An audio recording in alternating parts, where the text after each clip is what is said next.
And hello, everyone. Welcome to another episode of the Two Backset Podcast. I'm one of your hosts, Thomas, a.k.a. Mr. Warburg. Joining me, as always, is Patrick, a.k.a. Mr. Fusion. Greetings and salutations. Welcome to my favorite time of the year, guys. Indeed, it is the week. The words. It is the week of the Red River rivalry, a.k.a. the old Red River Shootout. Yep. So, Fusion, do we want to start there? Where do we want to start? Of course, letting everybody know. No, let's catch up on everything that went on. Let's talk gossip on college football before we go through our Yeah, pick'ems, we are, of man. course, going to be talking about Week 6. Yep. It's our episode 6, so naturally that's where we're talking. As we were about getting ready to record, I was going through my rundown, making sure I have all the notes that I wanted. Some major news broke in regards to one of our two favorite programs we follow. Obviously, I'm Iowa. Fusion is Texas, if you couldn't tell by the gear. I'm also wearing Twins today because they won their first series in the playoffs since I was 12 years old, which is absolutely wild. Old Steady Eddie got the last series win in Twins history, taking on Fusion's Houston Astros. Yep. Yes. When does that series start? Saturday. Yeah, so it's this weekend. Yes, this weekend it's going to be former Astro Carlos Correa will be taking on the Astros, man. Yes. This is going to be. And I'm very excited. Like the Twins, this year feels a little different, and partly because they've got some rookies, or one rookie in particular that's like, oh, that dude might be an all-timer. Royce Lewis.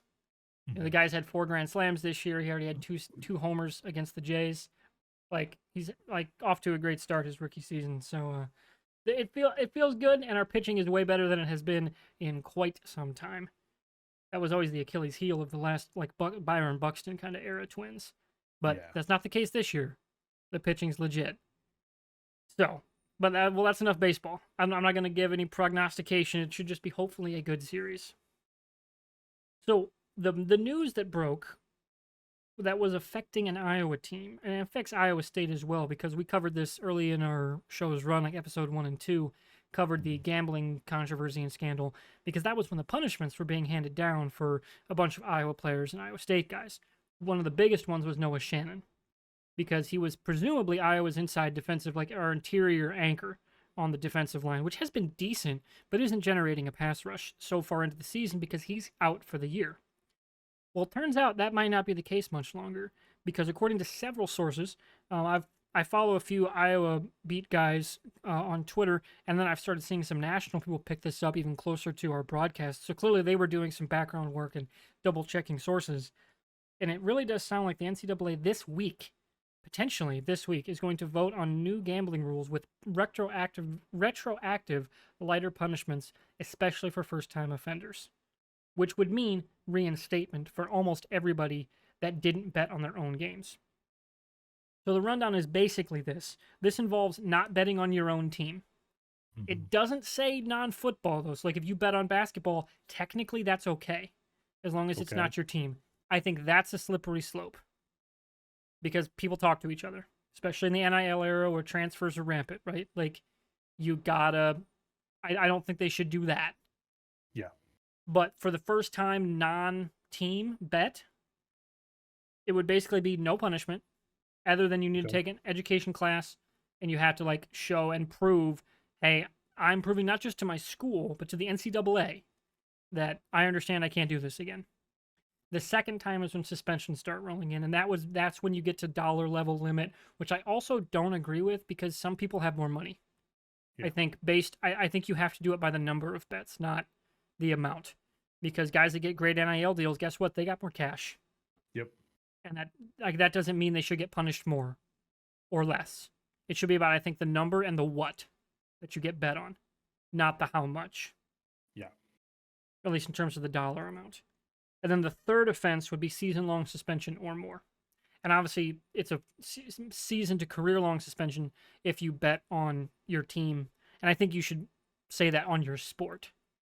Sure. I think they should broaden that to the sport as a whole, which is basically what every other league does in professional sports. Right? Like, you just can't bet on your sport. You want to bet on NASCAR? Go nuts. Right? If you're in the NFL. You want to bet on basketball? Go nuts. But you can't bet on NFL games. UFC guys can even bet on their own matches, as long as they don't bet against themselves. Like, everyone's more lenient on it than the NCAA has been. and Shannon not getting the suspension appeal like revoked, be able to play this season, I think that put a major onus. Not only that, but I don't know if you've been following this, Fusion, but several of the Iowa State players have basically gotten the state to be like, yeah, we fucked up. You maybe didn't break the law. Whoops.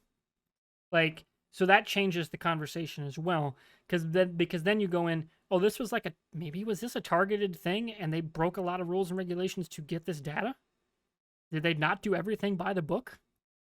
Which would be a huge black eye on the DCI if that blowback Yeah. keeps coming on their investigation, especially if the Iowa guys start pushing back as hard. Didn't you mention that because of the fact that there was multiple players used fake names or family members across state lines, that there were potentially investigations being made on potential criminal charges, They right? all pled, so the charges were mostly dropped. They just took lower misdemeanors. Okay. No, So no prison time was involved, I and was it gonna shouldn't say be for betting. if they didn't obtain this data illegally, then all of that's inadmissible anyway, you Exactly. know? Like it's going to get Yeah. very tricky, especially with there was an Iowa State guy whose NFL career got messed up Yep. because he was coming back to campus to work out and was doing betting. So like that's going to get very sticky very quickly this offseason once like the court system starts actually picking up this case. So that's definitely a piece of the puzzle to view. But for me, to get more back to week 6, if Noah Shannon can play, I don't know if Iowa's not the favorite in every single game they play this year. He is that good of a lineman. Like there was a reason he was a preseason All Big Ten selection. He was that good. And we're not getting a Okay. pass rush, and all of a sudden they do? That changes the game because you got to double team that dude. You have to. He's been working with the team. He's still been getting reps. So you wonder if Kirk knew, like, hey, this ain't done. I'm not dropping this fight because the guy's still getting Sure. reps. So Sure. he's going to be ready to play. Because Yaha Black, Deontay Craig, Joe Evans, if they get one-on-ones, they're going to get home fairly frequently if Noah Shannon can start kind of becoming that vacuum in the middle of the defensive line, pulling attention. And that changes my outlook on the whole defense because that's the biggest flaw. They're not getting pressure. They're still getting turnovers decently. They had 4 against Michigan State. They're still tackling very well. They're still playing very disciplined, not committing penalties. They're just not getting the sacks. They're way under pace from the last few years. They had they had 37 last year, something like that. They had 2 all season so far and 0 against Power 5 competition. That's not good enough. Those numbers change if Noah Shannon's in the lineup. That's pretty interesting for me, and I just wanted to start there because it was such breaking news Sure. compared to the rest of our talk, which will be a little Week 5 recap. So, Fusion, anything with those new rules that kind of jump out at you? I think the big thing is the retroactive approach. I understand, like you said, that they may have kind of screwed up and jumped the gun on things. I I was torn because initially I thought that like every player involved early on was this was really a dumb thing for them to do, and I still stand by that just because Oh yeah, I'm you not know disagreeing. somebody had to have told them, "Don't do this on campus. Don't bet on the same sport. Don't bet on the fucking team." Like there, like somebody around them had to have like had some type of like moment of clarity, like providing them some moment of clarity, and they just went forward with it. It becomes a very gray area because of NIL, like you said. But like you said, maybe they go when they bet on basketball. Problem is that if you're in the same school, there's a history of college basketball and point shaving. Let's be real. Since the '70s, that's happened Oh yeah, multiple occasions, right? So it's like, okay, at some point you want to call. Somebody could call into question the validity of a player's performance based off of, oh yeah, I have people putting money on me and I want to make some cash off of that. Like there's a lot of things to unpack here, just like the NIL, just like there's just so much going on in college football right now in terms of outside of the actual games themselves that we have to see kind of settle in, over the next 12 to 18 months. And I think this is a big one. Now, the retroactive thing is interesting to me because it's basically saying like, hey, we're going to give these guys the opportunity to get back on several of these guys get back on the field. Some of them that can't anymore, based off of the information that's there, do they seek lawsuits? Like, what do they do? Do they go like, or I don't think or against the NCAA they'd have any ounce of standing. because Sure. they don't. The NCAA does not have to care about the legally obtained data. Yeah. It's just there, right? Now the guys that pled out their charges, the criminal charges, And they're done obviously anyway because most of they're them done. bet on their own Yeah. teams. Well, there's nothing for them once they have criminal charges. They've pled that when pleading means you plead a level of guilt, and Yeah, unless the state comes down and the judge vacates it. which would be very interesting if that happens. But Yeah, I think if that happens, then you could see multiple lawsuits get yeah, filed. and But that would I be specifically against the DCI and Yep. maybe even the individual agents regarding that task force. So the thing is that if that would happen and those lawsuits would get filed in the DCI, my thought would be the Department of Justice would have to open up an I investigation agree. into the DCI, like to really find out where they got that information, who they got it from, you know, And the fact that it was only Iowa State, not yep, UNI, not Drake, nope. like that was So weird. That was weird from the jump. exactly. So I think we haven't heard the ending to this story. Like I'm talking about from the actual football standpoint, we're getting closer towards that settling, but the next chapter of like what happened, what took place to get us here, the mechanics involved, the legality of the mechanics involved, like what all of that stuff, are there lawsuits? So those are different layers that we can get to later on down the road. But like you said, it's just interesting to think that Shannon could be on the field this weekend, you know? Yeah, which is wild to me. I didn't think it would happen after the appeal Yeah. was turned But down. it's actually I like the fact that there weren't any restrictions to let him practice with the team, to Yeah, keep because him from like Kirk was going to even have him at Big Ten Media Days, and he knew what he bet on. Yep. Like Kirk has been, I'm going to stand by my dude because I don't think he did anything wrong, like capital W wrong. Yeah. He broke a rule, but he bet on a tournament game. Like Caitlin Clark and the girls, they weren't even in the state. They were down in Dallas. That was where the Final Four was, right? Yep. And he got swept up and all that. Like, obviously broke a rule, and there had to be a punishment there. But it being retroactive, I can't believe it's happening. I was actually talking with someone on Reddit today. I was like, in a perfect world, the NCAA is this progressive, you know, fighting for the student athletes organization.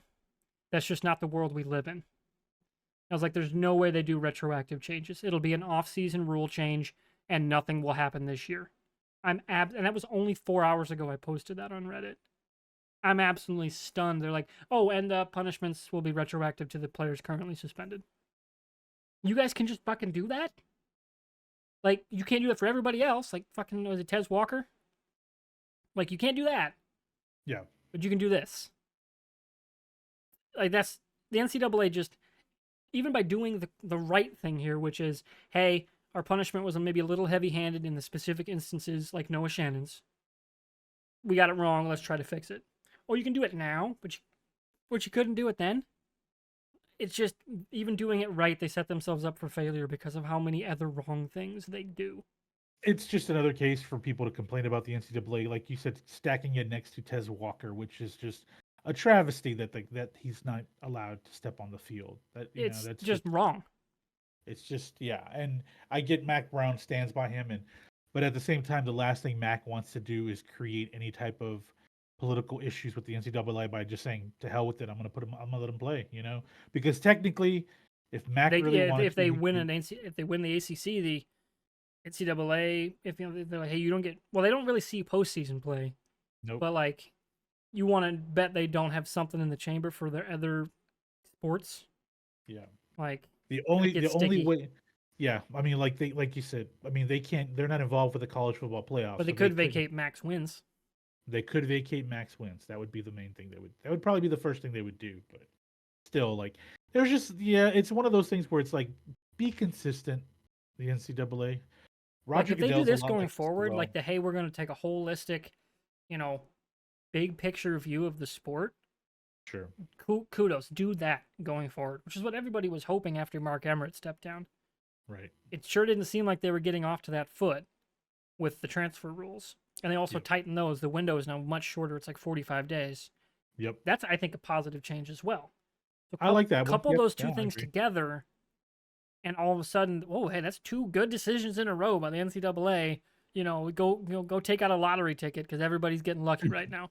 Like, But then they shit the bed back to back with Iowa now with both North Carolina and Iowa, but yeah. Yeah, But yeah, I just yeah, I really wish they would be a little more consistent.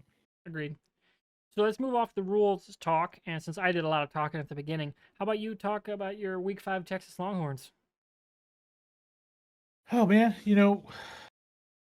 I really liked what I saw. Well, let's start with this. A lot of folks are talking about they didn't face Jalen Daniels. That was a big deal, right? And I agree to an extent, but what I saw was a defense that was dominant, like at the line of scrimmage. They were the same defense that was dominant against Alabama. I really like what I saw this week. I thought there were a lot of growing pains in the first quarter, but after that, the team really locked in. Now, there's a couple of things to think about now. Jatavion Sanders, their star tight end, he may not play this week. He's day to day. Their senior cornerback Ryan Watts, the transfer from Ohio State, he's been limited in practice. It's crucial for both of those guys to play just because JT Sanders creates this level of he opens up the entire field for the rest of the receiving core, right up the middle, right? Ryan Watts is a great man-to-man cornerback that's also excellent in rush and in the running game, stopping the running game. So I really like. I looked at this game and I thought, okay, this is the team that turned a lot of heads. You and I had conversations on Discord about this, and I had, with a few other folks, like, is Texas the number one team in the country, man? Are they? I mean, at this point, like, because Michigan and Georgia haven't played anybody, but I get it. Georgia's the back to back. Michigan is the team that the media loves to want to put on a pedestal. But, Texas has earned a lot of respect with the way they've played and who they've played up to this point. Now, obviously, this weekend they go into Dallas and they face the Sooners, and that team has been running up the score as close as they can on people. But I did see some holes the last couple of weeks from Oklahoma, and I think that this could be a very interesting game, a very physical game because it always is. But man, I'm really excited right now. Watching that game, watching that Kansas game, it really made me feel like this team could really win it all. Honestly, they beat Oklahoma. It I mean, the path is there for them to the playoff, man. It Agreed. really is. And I think if they beat Oklahoma, but of course, obviously, I think does Michigan have a bye or are they playing this week? They, I believe, are playing this week. Let me double check the schedule here. Michigan. Georgia's playing Kentucky, which is a big game for Oh them. yeah, Michigan's got Minnesota. Yep, Yeah, Minnesota. So and that's not going to move the needle. So no, I mean, obviously, if Georgia rolls Kentucky, they're probably going to stay number one. obviously, yep. But you could make the case if Georgia's in a dogfight and Texas destroys Oklahoma, I could see them jumping. I really could. But would they vault? They would vault Michigan. I agree. Like, and I could see it because, like, you got to. I could see the voters Well, going coming that off way. of you beat 20, you beat the number 24 team, and then you come in, you beat what And you is beat in Oklahoma? Alabama. Like the voters, Yeah, I think you'd start to see that, you know, that kind of crescendo in terms of, oh shit, Texas really is back.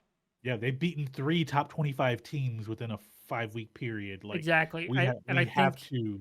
Yeah, in the absence of Michigan playing a good team and having yeah. a good win, and if Georgia struggles, even if they win, I could absolutely see the voters being like, no, the best team on the field we've seen right now is Texas. Assuming, of course, they win handedly. Yeah. Which I think if Iowa State can put up, that first half, Iowa State was moving the ball pretty good. Oh yeah, they put up 20 points in the first half against Oklahoma. Yeah, So, that was that was when including they gave up a pick six right away. Like they threw a pick and six and was like, oh, I thought the game was over right and then. Cincinnati kept it close until the fourth quarter, the Exactly. week before that. So And yeah, I think yeah. yeah, it'll be an interesting weekend depending on scores and matchups and stuff.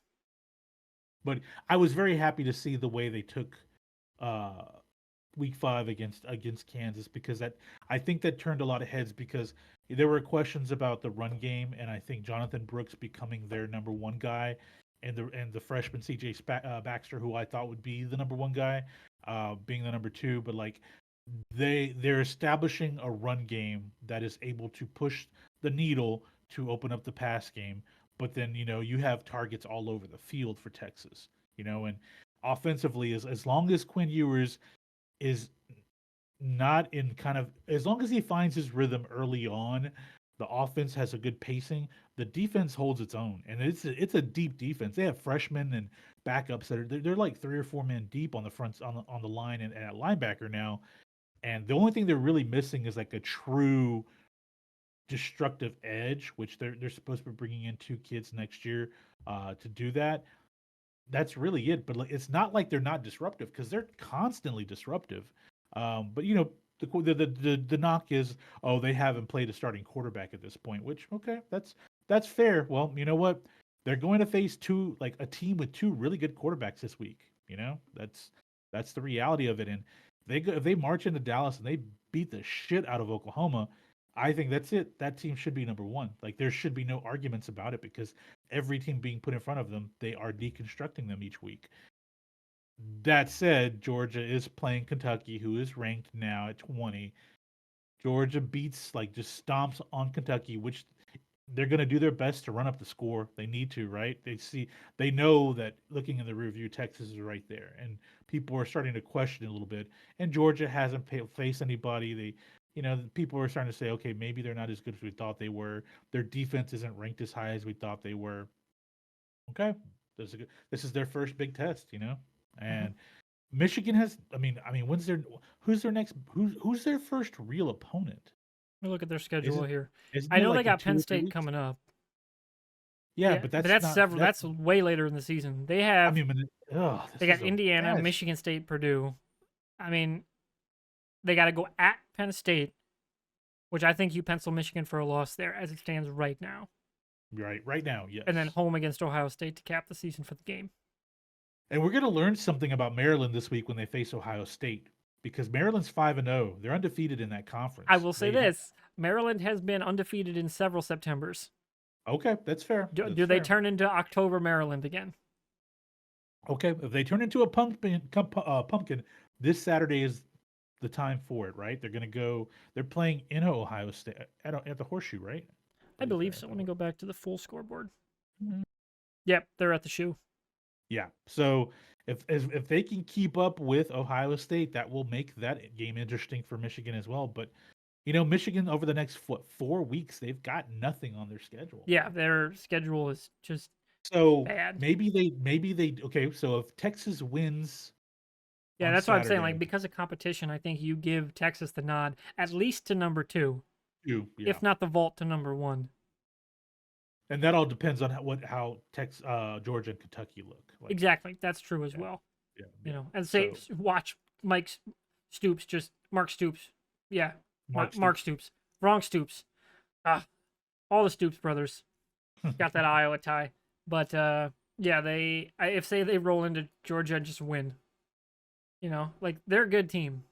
I Yeah, don't think they're going to, but no, it wouldn't be for me. It wouldn't be like upset of the century. Like they're ranked number 20 for a reason. They're damn good.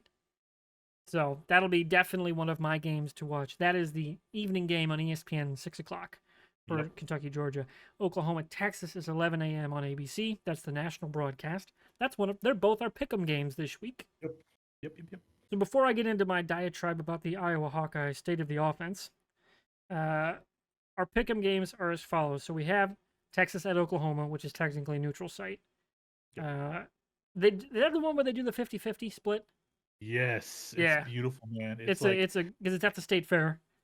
It's at the State Fair of Texas over at the Cotton Bowl, which I will tell you, it's all about just history, but that stadium's a fucking dump. It is just horrible. Yeah, Yeah, that's what I've heard like from a lot of people that have been to those games. yeah, you don't want to drink a shit ton of beer at the State Fair before you walk over the Cotton Bowl because if you have to go take a leak, man, those bathrooms are just horrible. They're just scary.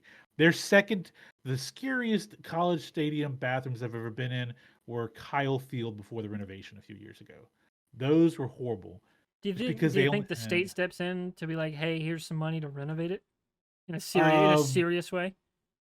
it all depends. Well, here's the thing though, is that I think Jerry Jones has been begging to move that game over there to Jerry World for a long I time. would fight that if I'm Oklahoma and Texas. I'd be like, no, it's a state fair tradition. You Yeah. want to have it in an outdoor stadium. The weather's great. Like, You don't want to have this in an indoor Oh man, arena.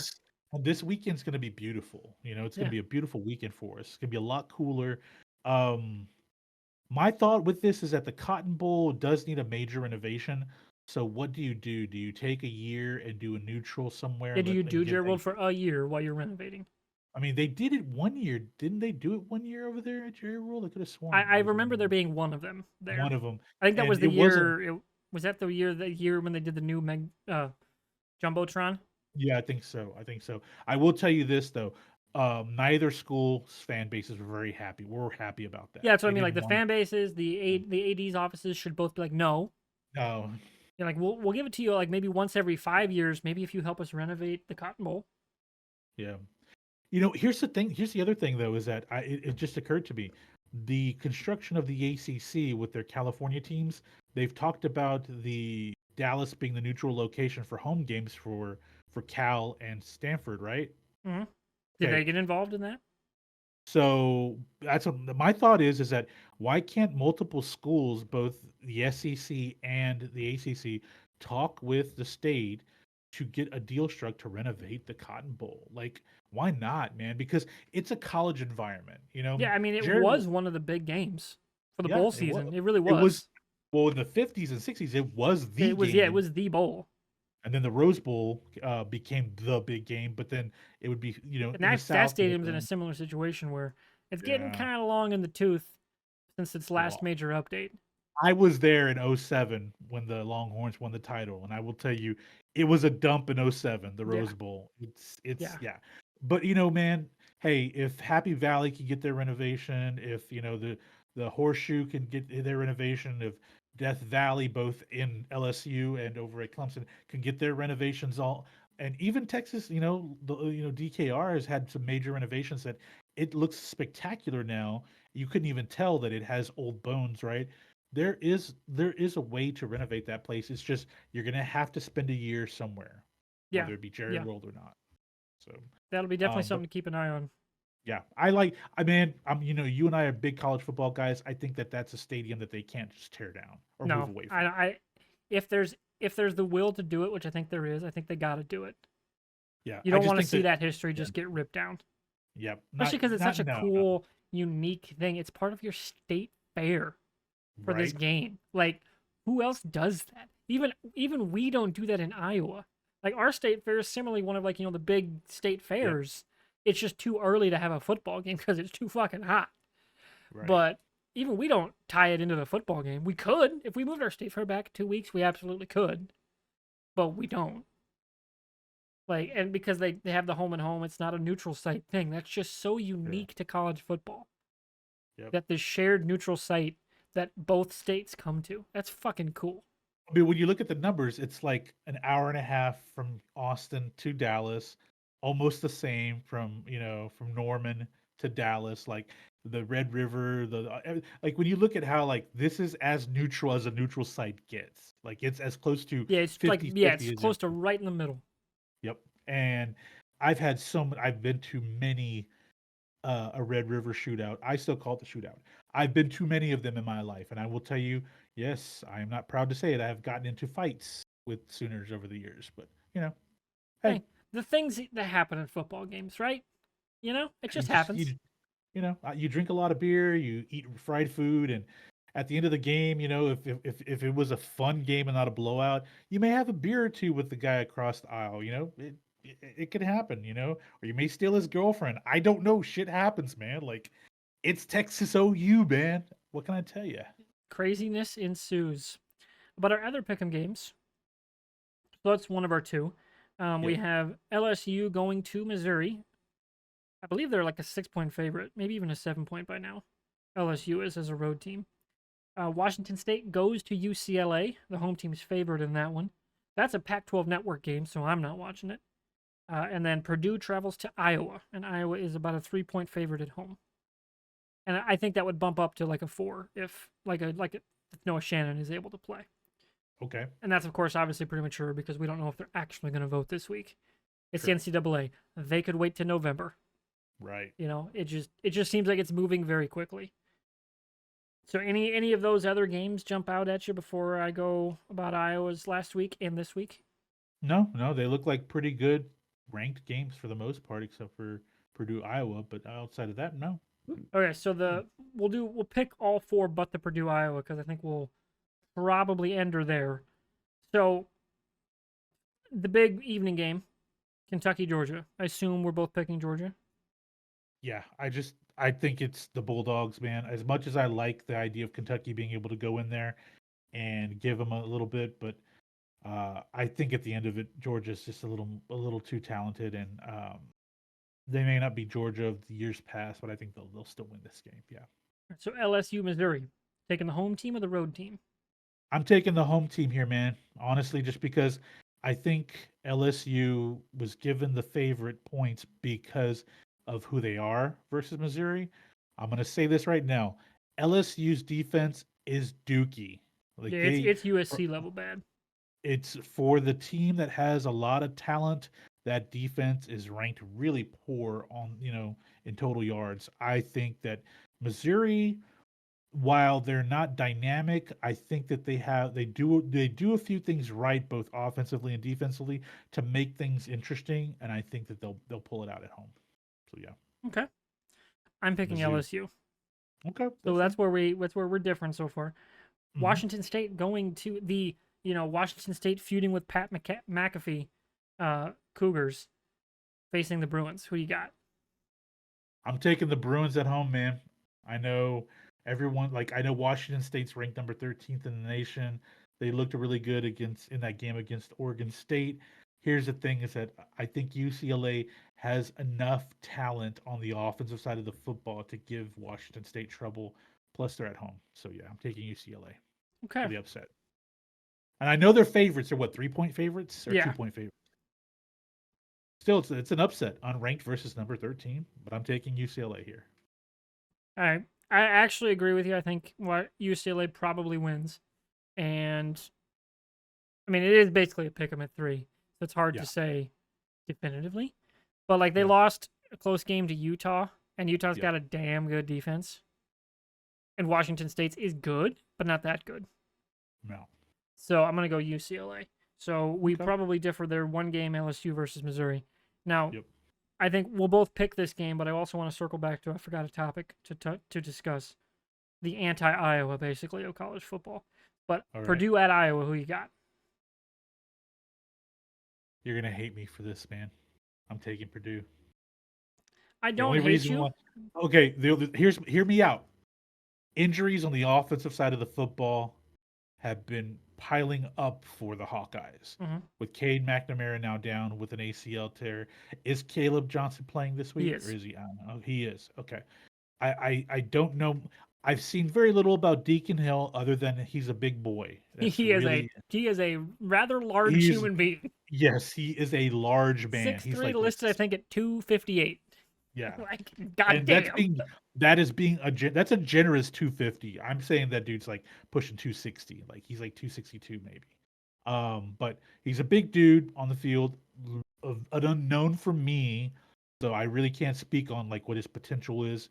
I just think injuries have piled up now. If Noah Shannon does play, I know that changes a lot for the defensive side of the football. I think this won't be a very pretty game, just like it wasn't last week. It's never It was an pretty with ugly game. Iowa. Wins it I know. pretty. I know, that's true. Well, you guys thought it was gonna be pretty in week one, on the first play of the game, That was a hell of a Cade start. Cade McNamara throws this 35-yard bomb. It's like, oh shit, we're gonna have an offense, and then it just derails after that, right? Unfortunate situation with that guy because I know he put everything he had into himself, and that his legs just fell apart. Yeah, the It quad sucked. and then the But knee. Oh, yeah, brutal. I think Purdue. I think Purdue. It's not a shocker because they're both not ranked, but I think Purdue pulls this one out. I do. Okay. My gut tells me that, man. I am gonna tell you why I think you're wrong.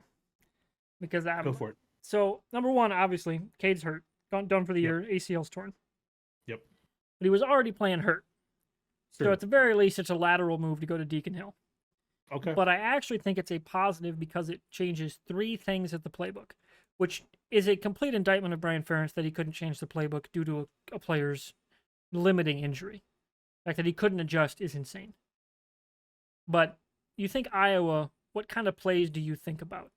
It's play action. It's the bootleg. to get the tight end in space, to get the run, Sure. like to get those drag routes in place. And it's the QB sneak in close yardage situations. Hell, they ran 3 straight against USC in the Holiday Bowl in a straight up Kirk Ferentz just flexing on everybody moment, right? All 3 of those things were taken completely out of the playbook at the start of the season. Like Okay. we just can't do it. Like Cade can't get the ball, like the stretch play action, can't do it because his leg literally can't. He can't accelerate fast enough to get the ball where it's supposed to be, even to fake it. He also can't run a bootleg without potentially getting it worse. We saw that against Penn State. The guy could barely put his leg down. Still, it was a Sure. busted play, so he got 20 yards. But if the linebacker had stayed home, it was Yeah. maybe no gain, right? And no QB sneak because you don't want him pushing with that leg. You don't want him trying to actually push a pile. And he's not a very big guy. That completely changes with Deacon Hill because he can run a play action.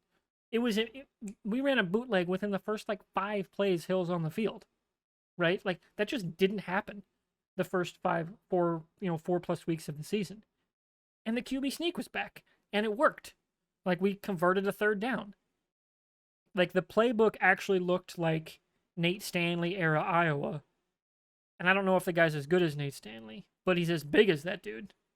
Sure. And I forgot Nate Stanley actually set the quarterback squat record. I want to say he did over 500. Like he was a big dude too. He can actually like move in the pocket a little bit. He's not a statue like Petrus. He's a little quicker. I don't think he's quite as mobile. Like even Stanley could move a little bit, and he had a rocket arm too. But he also had a changeup. He could slow it down. He could hit that guy over the top. I don't know if Hill can do that. But he's also not hurt, so the full playbook is open for the first time all season, which is something to be said about that.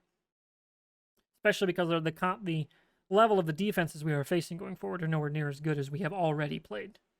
Sure. Except for Wisconsin, the best defenses we will play this whole season will be Iowa State and Penn State. And we went 1-1 there with a hobbled quarterback. Plus, we're getting Caleb Johnson back, who was the starting number 1 running back. Patterson is it's a soft tissue thing, so like as soon as he's ready to go, he's going. It sounds like it was a borderline sprain kind of thing, so he's been gone 2 weeks. Decent chance he's back this week, limited if not for sure next week. Lachey is done for the season, of course. He had surgery. But if you get Noah Shannon back, the defense gets more even better, and they're already very good at yards per play. They're almost at 4, which is very, very good. I think the SP plus rank has Iowa as the best defense in the country, which I think is a little fool's gold because we're not getting any pressure. But that changes if you have an even better defensive line, if Shannon does indeed come back. And that's all an if. But for me, it comes down to Hill is a better option at quarterback than Cade at 70%. Okay. At the very least, we're going to convert a 3rd down once in a while. That's just as long as you do that, the defense is on the field less. They're more efficient. They're going to be fresher, right? You're putting them in more advantageous positions because you're moving the chains once or twice to get Torrey Taylor involved to pin him deep. Like you're playing a more complementary style of offense to lean more on the defense, which is all they need to do. That's what worked so well the last few years. Even with a terrible offense, as long as you can get to the fucking 40. You don't even have to cross the 40. And Torrey Taylor's going to set your defense up in prime position. That's all they need to do to be successful, to win 9-10 games. I think Deacon Hill can get them there. Okay. Based on what we've seen, because he had 6 drops. 6. 11 for 27 doesn't jump out at you. Throw in the 6 drops. 17 for 27 coming cold off the bench in a game you did not expect to play. That's not bad. And that he can absolutely sling it. He's actually got a bit of an attitude to him about hey, I love the deep ball. I'm going to throw as deep as they let me. They might not even let me, but I'm going to do it anyway. But you're talking about 6 drops. Do you have concerns about the receivers getting the ball? 2 of them were from Eric All, and I don't worry about that. I think it was a case of beyond maybe the one receiver who has not seen the field much. He has got just an absolute missile launcher for an arm. You wonder, were the hands getting up fast enough? Because they've Sure. been used to catching from Cade McNamara for over a month now since he's come back from the injury in fall camp. You wonder. I mean, for me, you're catching a softer Cade McNamara pass, guy who's not getting a whole lot on it because he can't step into his throw, and then here comes Sure. big arm Deacon fucking Hill just firing at you. Especially that second one, it hit. His hands were like this. They weren't extended yet. His hands were like just getting up, and the ball hit him. Just like, oh man, that's a practice thing and a timing Yeah, thing, I was gonna say that. Yeah, which I think they can work out. I don't think yeah. it's I a mean, talent thing. a week of number one reps with the guys. That way, they get their timing on when to reach. Yeah, To get to the peak of the catch. That does take practice between receiver yeah. and And I do quarterback. So think it's a crime against football that Cooper DeJean is not getting wide receiver reps. It's a crime. Did you see the pick that he had? yeah, Like just perfect. Feet down, yeah, corner over the shoulder catch. The guy is an absolute stud of an athlete. I'm not saying play him at corner like some other people are saying, or at quarterback, but he needs to be wide receiver number 3 right now. Because Seth Anderson is very good. We're just not getting him any targets. He's just not getting thrown to, which is crazy to me. Like he's getting open. He's great. He runs really good routes. Ragaini is a really good slot receiver, and you have a great tight end in Eric All. You need a third option for those 3 route concepts. Maybe in the 4 route trees, you got to get DeJean on the field. At the very least, he would demand a primary defender because he's the fastest dude on the field. Like you can't leave him in a zone. You put zone coverage against him, he's gonna destroy you. Even if he only gets 10 snaps a game, you have to change your entire defensive structure if sure. he's in the slot or he's on the outside. You have to give him attention.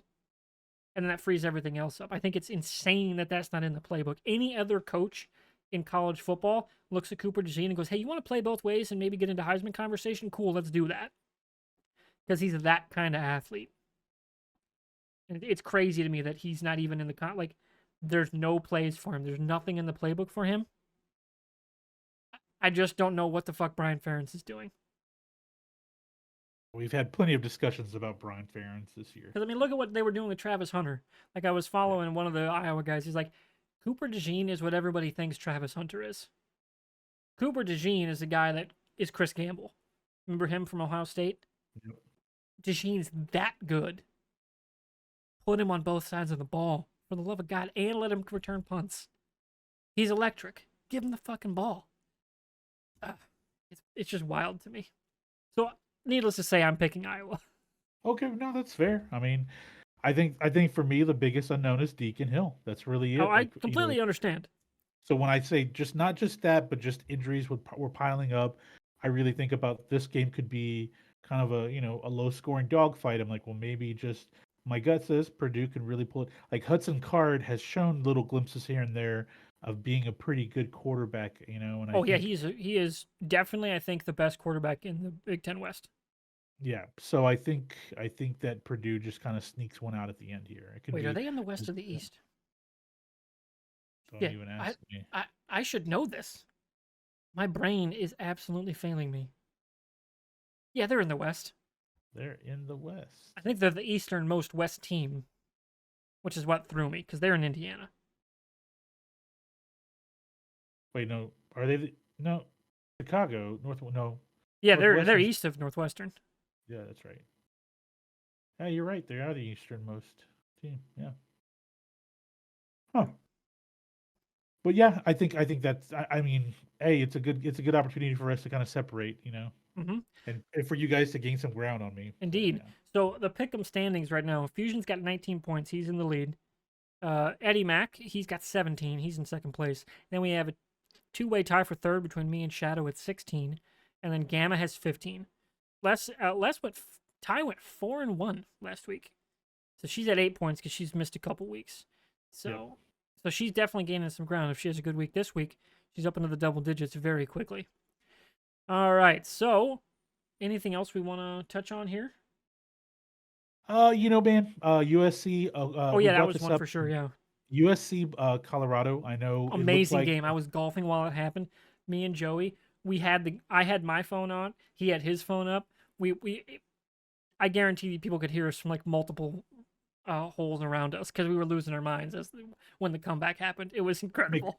it was 21-0, and you're like, oh shit, like this is gonna Yeah, they're gonna get roll over and ugly. die, and then all of a sudden, that Gus Johnson magic starts kicking off from the announcers booth, and you're like, Yep. "Holy shit, it's happening!" Yep. And to come within a touchdown, the onside kick at the end of the game. Look, man, I people shouldn't be jumping off of the Colorado bandwagon, and they're not. I think maybe just major media is a little bit, but they don't have the bodies on the defensive and offensive line. They just don't, man. And Yeah, injuries have hurt them. I mean, they're two starting Travis Hunter, not Hunter. yeah, Is he's it still out. Travis? Yeah, Yeah, he's out till next week. And then Shiloh Sanders, his other son, the safety, they were both out last week. I yeah. mean, it's just like, what do you? They don't have an offensive line. They don't have a defensive line. Like all things considered, I will say that when you look at in their deficiencies, they play very well. Like they're coached very well. So the next thing is that team brings in some big names. They bring in some speed and some top talent, and they're going to be dangerous, man. That being said, we do have to ask the question: is USC legit? Because on that broadcast, I don't know how if you had the volume up the entire game, but like, people were talking up pregame and into the game how USC has this super talented defense, and I just don't see it, man. I don't know I what just they were don't see talking it. about because I they don't got. see it. I think it was at San Jose State that just torched them. Yep. It's like they're a team that's like, "Oh, we can outscore anybody until you don't." Yeah. You know, it's a lot easier to be a team that can stop everybody than a team that can outscore everybody. And given that, I think it was at Oregon that just lost a running back. Yes, they did. I think you gotta imagine Washington's the favorite in the Pac-12 right now. What did I tell you, man? I told you. I mean, Williams is incredible. I think he's the number one pick for sure. But only a great QB can only carry a defense so far. Yeah, like that's what held up, those great Oklahoma teams. Same exact problem. They couldn't stop anybody. Not when it mattered. And USC's their defense is worse than all those teams under Riley. Like, that's not great come playoff time. And I don't know if they'll get to playoff time. That's why I think that if this is why I mean I'm not saying I'm still not gonna say Texas is back, guys. Still not saying it, not gonna do it. But I will tell you, they play very well on both sides of the actually all three facets, including special teams, they're really good as well. So I think this is a team like if it were Texas versus Michigan for the national championship, that would be a damn good game just Yeah. because of the depth on defense for both teams. But like, this week I'm really looking for, Tavondre Sweat, Byron Murphy, Alfred Collins, Anthony Hill. I'm looking for that defensive front of Texas to give them hell like they did last year. The only difference now is that I don't think it'll be 49 nothing. I think it's going to be a much closer game this year because Oklahoma's offense is they've been running up the score, which means that a lot of their players, a lot of their guys, including their freshman quarterback, have been getting a lot of reps. So it's like, okay, these guys are ready, and they're going to throw everything out there to try to bite back.